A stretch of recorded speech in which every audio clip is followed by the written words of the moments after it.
Magandang umaga po sa inyong lahat. Ako po si Police Colonel Eduardo Asierto. Ako po ay isang pulis na nanilbihan ng mahaba at tapat para tulungang masawata ang illegal na droga sa ating bansa.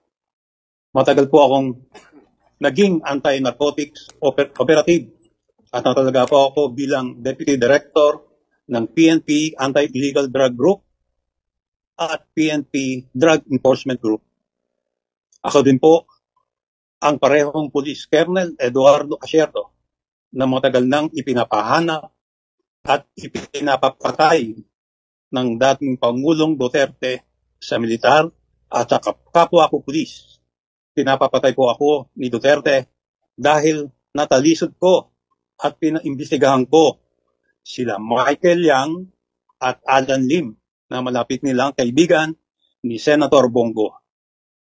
Ako po at kasamahan kong si Police Captain Lito Perote ang nakadiskubre ng mga illegal na aktibidad at gumawa ng report tungkol kay Michael Yang at Alan Lim, mga personalidad sa illegal na droga na laging nakikitang nakasama ni Pangulong Duterte at Senator Go. Yung kasamahan ko pong si Police Captain Perote ay dinukot po sa lobby ng isang hotel sa Bacolod ng 5 armadong kalalakihan na nakasuot ng bonnet at bulletproof vest. Meron din po silang mga lookout sa labas. Hindi na po makita hanggang ngayon si Perote at malamang patay na si Perote. Matagal na po akong natatakot para sa aking buhay dahil ako ay pinapapatay ni Duterte. Sila po ay ma-impluwensya hanggang ngayon. Pero this has got to stop. Tapos na ang maliligayang araw ni Duterte, Bongo at Bato de la Rosa. Isama na rin natin si Aaron Aquino, si Oscar Albayalde at Wilkins Villanueva. Dapat na silang usigin ng batas. Dapat malaman ng tao ang kanilang kasamaan. Panahon na ng paniningil. Bibigyan linaw ko ang mga intelligence report ko. Ang dahilan kung bakit ako ginigipit ni Duterte. At bibigyan linaw ko din yung grade namin sa Davao noong gabi ng December 31, 2004. Hindi ko alam noon. Papala tayo pinaglolo ko ni Duterte. Ang utos pa nga ni Duterte ay sunugin ang Shabu Laboratory. Pero hindi ako pumayag. Bago po ako magpatuloy, gusto ko lang po din ilahad sa inyo na yung mga kasama ko sa trabaho na humarap sa Senate Blue Ribbon hearing. Si Captain Perote, si Master Sergeant Jerry Liwanag, kasama na din si Director Fajardo, lahat ay patay na. Silang lahat ay pawang mga inosente at walang kasalanan. Matitino po silang mga pulis at tapat sa kanilang tungkulin. Si Master Sergeant Jerry Liwanag ipinagbabaril at napatay sa Bulacan. Si Director Fajardo namatay na mag-isa sa ibang bansa. Si Captain Perote hanggang ngayon nawawala at patay na. Ito po yung aking timeline. Sisimulan ko po ito dun sa December 31, 2004 kung saan ni-raid namin yung Shabu Laboratory sa Davao, sa Domoy.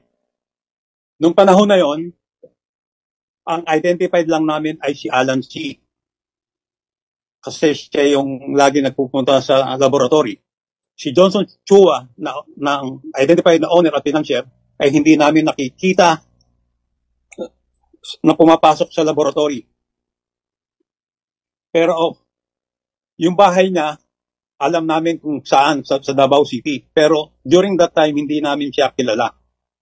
Si Michael Yang naman ay hindi namin nakita during the surveillance sa Davao noong December 24. Nagsimula po kami mag-surveillance sa Domoy is ng late October. At nag-full-time kami ng full-time surveillance noong November hanggang December, hanggang sa dismantle namin siya. Si Michael Yang, talagang hindi siya nakita ron. Hindi namin siya nakita. Kasi ang participation ni Michael Yang during that time is siya ang sumalubong ng 2 container ng mga equipment at chemicals na galing ng Pulyok Port sa Cotabato City. Siyang tumanggap, siya nag-ayos, at siya nag-atid sa iba-ibang lugar. Hinatid niya sa Cagayan de Oro at doon sa Domoy.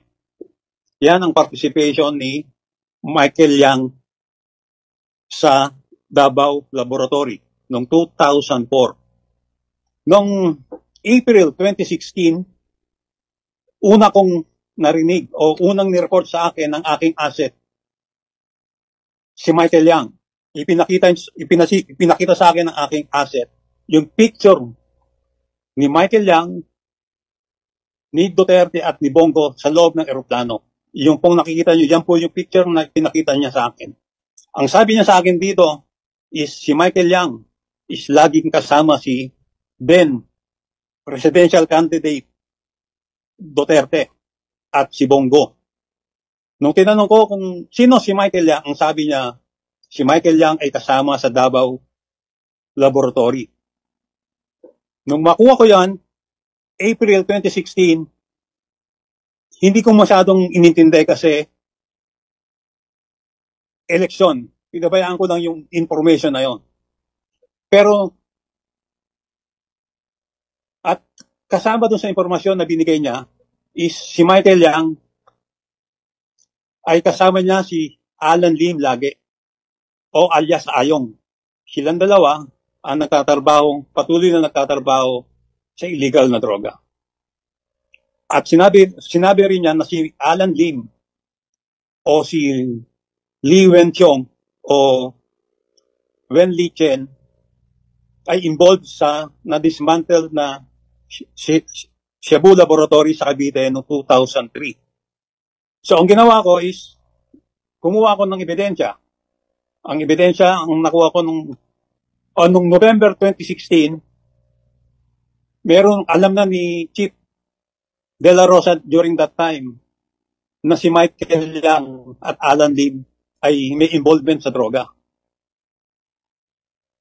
At ang sabi niya noon is imbestigahan mabuti, kumuha ng ebidensya. So, naghanap na kami ng ebidensya, nakuha namin ang court record ni Alan Lim o Wen Li Chen sa Cavite RTC. Ito yung desisyon ng kanyang kaso sa Cavite RTC. Na-dismiss ang kaso niya dahil by failure to observe Section 21 ng mga police. At ang presiding judge during that time ay yung NBI director ngayon na si Judge Jaime Santiago.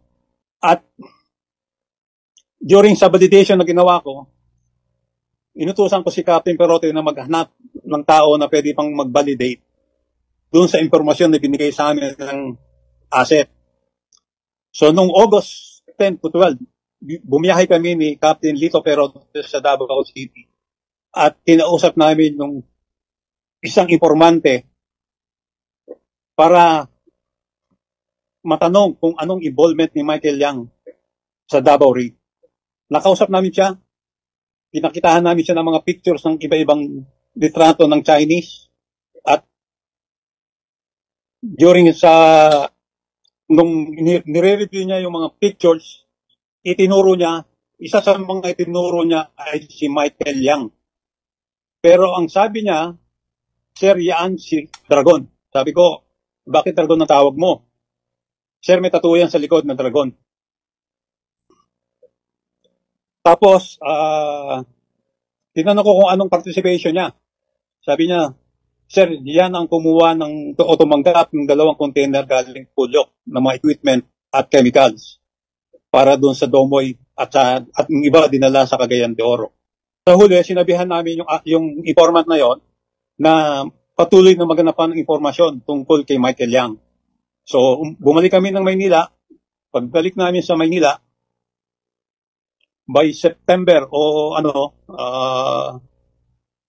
tumawag yung asset sa amin o tinawagan nila dito yung asset namin para tanungin kung ano yung na-discover niya.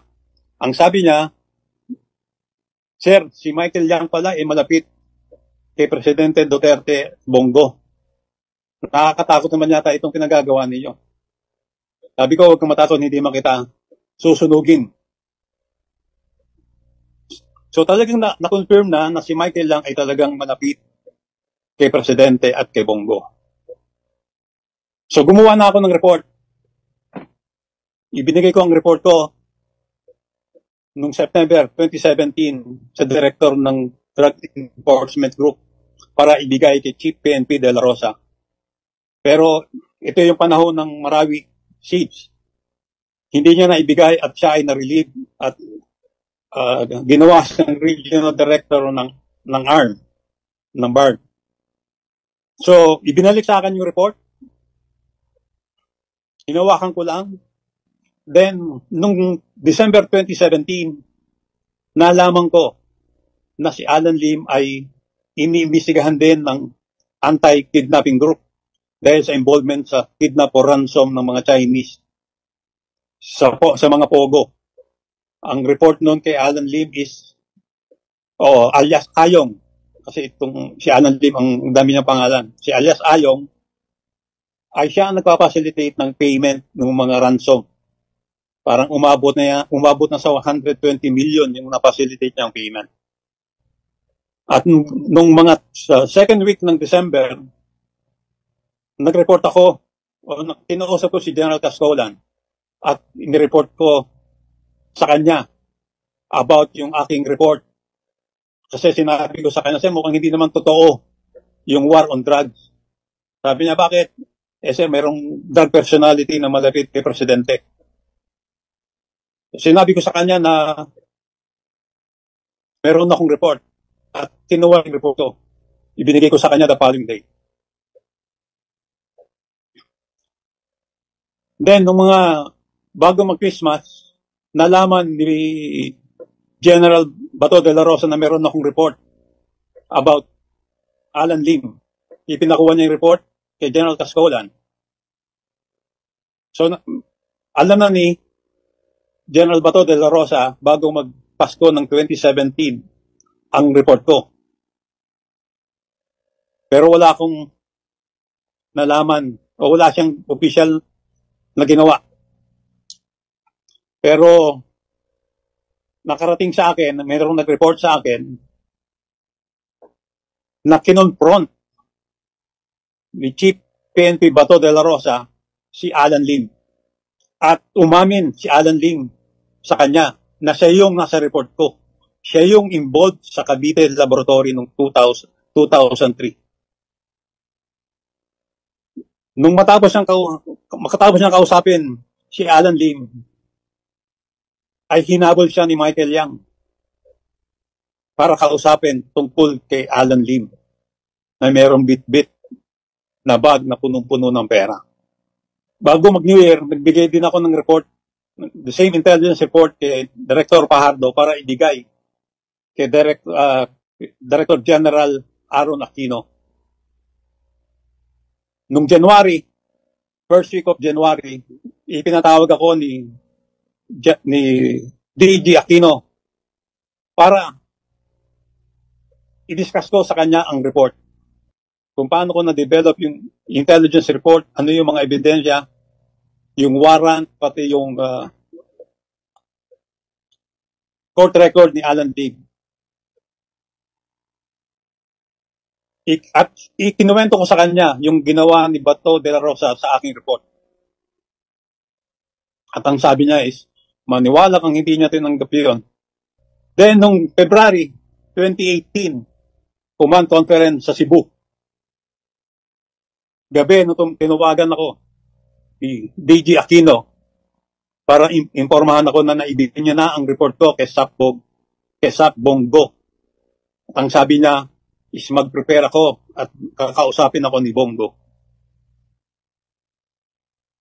Pero hindi ako kinausap ni Bongo. Walang nangyaring meeting. Nung walang nangyayari, dun sa intelligence report, kinausap ko nung February si Senior Superintendent Vic Danao at alam kong malapit siya kay Presidente na baka pwede siyang magpakita kay Presidente. Kasi ang feeling ko hindi nakakarating kay Presidente yung report ko. Binigay ko sa kanya yung report, sinabi ko sa kanya yung tattoo, yung dragon tattoo ni Michael Yang. At ang sabi niya is, oo sir, meron ng tattoo yan sa likod. Inamin niya na may tattoo si Michael Yang sa likod. Pero wala rin nangyari. Walang feedback sa akin si Vic Danao.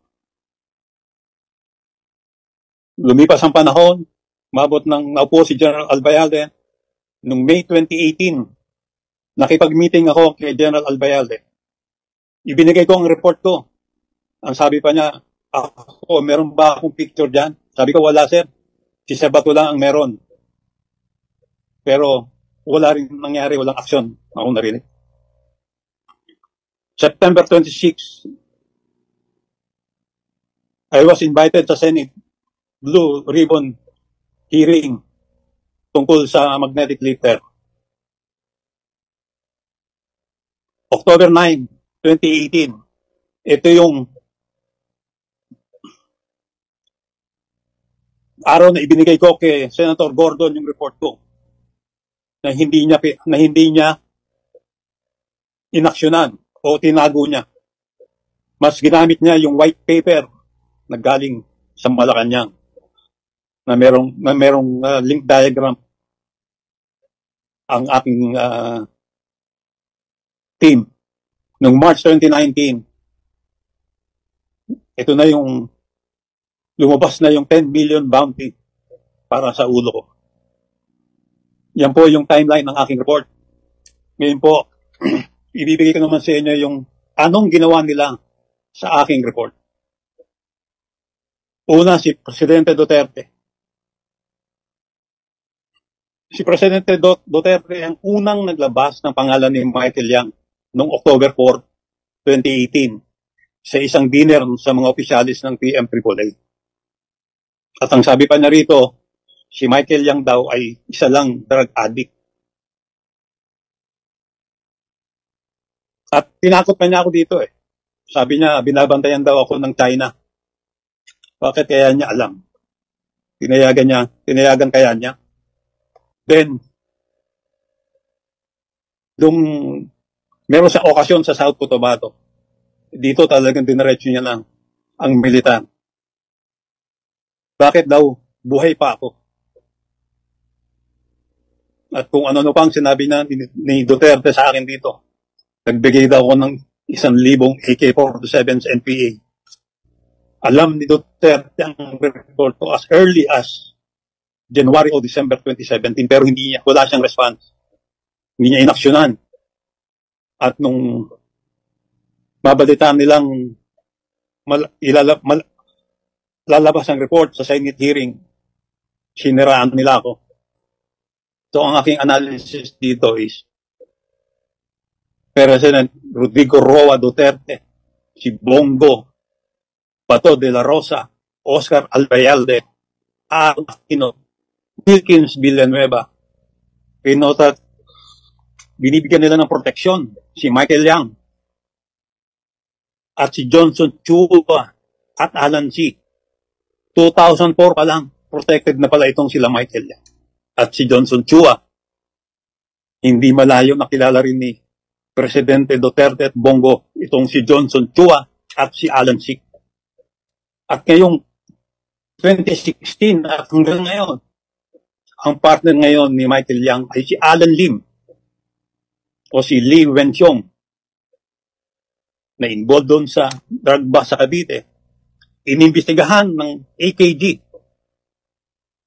At ngayon, lumalabas na involved sa droga, sa pogo at parmali. Ito yung mga taong pinotektahan nila. Therefore, Rodrigo Roa Duterte, Bongo, Bato de la Rosa are protecting and are integral to the security of the illegal drug network operating in the country. They allow the entry of large volume of illegal drugs through our ports and supported the syndicates by defending them, targeting those that goes against them, and laid them to true justice. These are my facts, based on my personal experiences, information gathered, and assessment as an experienced anti-narcotic operator for 2 decades. To the long gray line. Alam kong gusto nyong i-challenge ako. Ang sagot ko sa inyo, all right, sir. Maraming salamat po, Mr. Chairman.